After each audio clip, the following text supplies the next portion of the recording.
Assalamu alaikum everyone and welcome to my YouTube channel. Today we are going to learn about the introduction to economics. Economics is a very important subject because it helps us understand how people, business and government make decisions about money and resources. In simple words, economics studies how limited resources are used to satisfy unlimited human wants. Every day we make economic decisions such as what to buy, how to save money, and how to use our time effectively. By the end of this chapter, you will understand the basic concepts of economics, including scarcity, choice, wants, branches of economics, and methods of economic analysis.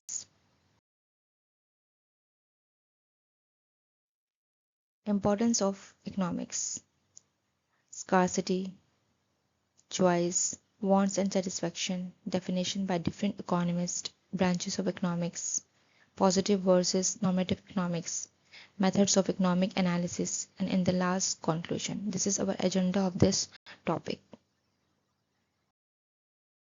Now let us discuss the importance of economics. Economics is important because it helps individuals and societies make better decisions. Resources such as money, land, labor, and times are limited, so economics teaches us how to use them efficiently. Economics also help businesses in setting prices, producing goods, and earning profits. Government use economic to control inflation, reduce unemployment, and improve the living standards of people. For example, if a country understands economic properly, it can create better policies for education, healthcare, and employment.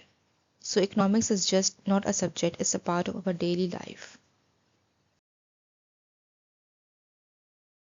Scarcity. One of the most important concepts in economics is basically scarcity. Scarcity means that resources are limited while human wants are unlimited. People always want more goods and services, but resources are not enough to fulfill every desire. For example, water may become scarce in some cities during summer. Similarly, money is limited, so we cannot buy everything we want. Because of scarcity, people must make decisions about what to produce, what to buy, and how to use resources. Scarcity exists in every country and affects individual businesses and government. Choice. Because resources are scarce, people must make choices. Choice means selecting one option and giving up another. Every day we make choices in life. For example, if you have limited money, you may choose between buying a mobile phone or purchasing books. Similarly, government also make choices. They may decide whether to spend more money on education or healthcare. Economics teaches us how to make rational and benefit choices. Wants and satisfaction. Now let us discuss. Wants are human desires for goods and services. People want food, clothes, education, entertainment, and many other things. When these wants are fulfilled, people feel satisfaction. For example, when a hungry person eats food, their wants is satisfied. Human wants are unlimited because as one want is fulfilled, another want appears. Economics studies how people try to satisfy their wants using limited resources. Now, different definitions by economists. First of all, we will discuss definition by Adam Smith. Adam Smith defined economics is the science of wealth. Adam Smith believed that economics mainly studies production of wealth, distribution of wealth, accumulation of wealth, and consumption of wealth. Now, what is production of wealth? Production of wealth means the creation of goods and services that satisfy human wants and have value in exchange. In economics, production does not only means manufacturing things in factories, it also includes increasing the usefulness or utility of goods and services. Production of wealth is the process of creating utility by producing goods and services. For example, a farmer growing wheat, a factory making clothes, a teacher providing education, a doctor treating patients. These are all the examples of production of wealth. Now let's discuss distribution of wealth. Distribution of wealth means the division or sharing of income and wealth among the factors of production and people in an economy. It explains how the wealth produced in country is distributed among workers, landowners, capitalists, and entrepreneurs. The next one is accumulation of wealth. Accumulation of wealth means saving a part of income and increasing wealth over time through investment and proper use of resources. In economics, it refers to the growth of capital, assets, and saving that can be used for future production and development. For example, saving money in a bank, buying land or property, investing in business or machinery, purchasing stocks or assets. These are all the examples of accumulation of wealth. The next one is consumption of wealth. Consumption of wealth means the use of goods and services to satisfy human wants. In economics, consumption takes place when wealth is used directly for enjoyment or satisfaction of needs. For example, eating food, wearing clothes, using electricity, traveling in a bus are all examples of consumption of wealth. According to Adam Smith, the main focus of economics is how nations become rich and how wealth is created. Definition by Alfred Marshall. Alfred Marshall gave another important definition of economics. According to Marshall, economics is the study of mankind in the ordinary business of life. This definition focused more on human welfare instead of only wealth.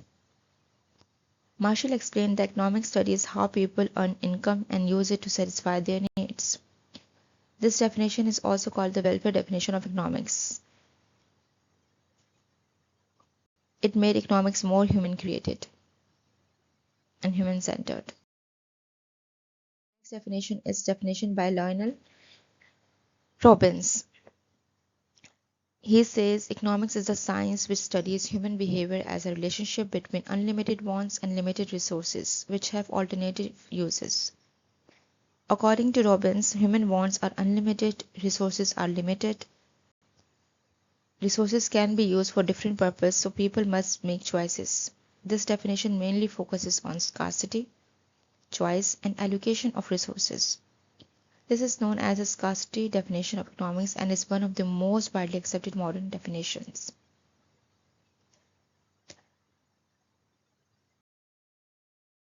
Branches of economics.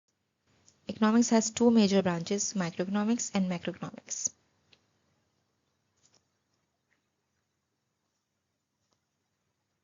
Microeconomics is a branch of economics that studies small economic units. It focuses on individual consumers, firms, prices, demand, and supply. For example, macroeconomics studies how the price of a mobile phone affects consumer demand. Businesses use microeconomics to decide prices, production levels, and profit. Macroeconomics helps us understand market behavior and consumer choices. The main topics in macroeconomics include demand and supply, price determination, consumer behavior, profit of firms, and market structure. Macroeconomics studies the economy as a whole. It focuses on large economic issues such as inflation, unemployment, economic growth, and national income. For example, when prices rise continuously in a country, economists study inflation through macroeconomics. Government use macroeconomics to make policies that improve the overall economy. Macroeconomics is very important for national development. The main topics include in macroeconomics inflation, unemployment, GDP and national income, economic development, monetary and fiscal policies. Positive economics. Positive economics is based on facts, data, and cause and effect relationship. It explains what actually happens in the economy. Now, the features of positive economics, objective and scientific, based on evidence and statistics, can be tested and verified. For example, if petrol prices increases, transportation costs will also increase. Higher taxes reduce consumer spending. Positive economics does not give opinions, it only explains facts and real situations. Normative economics is based on opinions, values, and judgments. It explains what should happen in the economy, and the features of normative economics include subjective in nature, based on personal opinions and beliefs, cannot always be tested scientifically. For example, the government should reduce taxes for poor people. Income should be distributed equally. Normative economics focuses on ideals and recommendations. Unlike positive economics, normative economics cannot always be tested scientifically because it depends on personal opinions and beliefs. Thus, both positive and normative economics are important in economic decisions. Methods of economic analysis. Economics use different methods to study economic problems. The first method is the deductive method. In this method, economics starts from general principles and apply them to specific situations.